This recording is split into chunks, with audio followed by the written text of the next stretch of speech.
حضرت طاؤس رحمۃ اللہ تعالی کے پاس ایک ابو عبداللہ نامی شامی شخص آپ کی بارگاہ میں پہنچا اور آپ سے کہنے لگا کہ حضور مجھے کچھ وصیت اور اچھی باتیں بتا دیں، مختصر سی ہوں،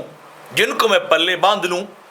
اور زندگی بھر میں ان کے اوپر کار بند رہوں اور وہ میرے لیے میری نجات کا ذریعہ بن جائے، میرے لیے فائدہ مند ہو دنیا میں بھی اور آخرت میں بھی۔ تو حضرت طاؤس رضی اللہ تعالیٰ عنہ فرمانے لگے اگر تو چاہے تو میں تیرے سامنے قرآن،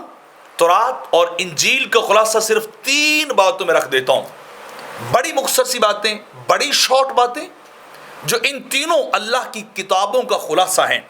تو اس ابو عبداللہ نامی شخص نے کہا حضور مجھے وہ 3 چیزیں بتا دیجئے۔ تو آپ نے فرمایا پہلی چیز یہ ہے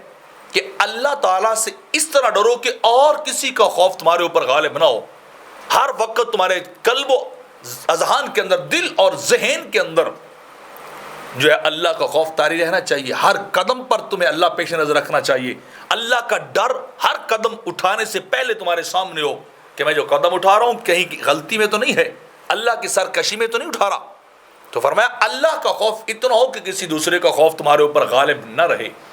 خوف خدا کے اندر زندگی گزارنی چاہیے۔ اور دوسری بات فرمائی کہ اللہ تعالیٰ سے رحمت کی، بخشش کی، مغفرت کی اور معافی کی امید اس طرح رکھنی چاہیے کہ وہ بندے کے خوف کے اوپر غالب ہو، یعنی خوف سے بھی زیادہ اللہ کی رحمت کا امیدوار ہونا چاہیے، اور اللہ کے بارے میں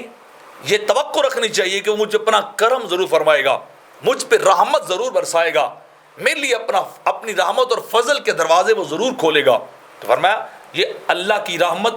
اور اللہ کی امید پہ نظر خوف سے بھی زیادہ رکھنی چاہیے۔ اور تیسری چیز حضرت طاؤس فرمانے لگے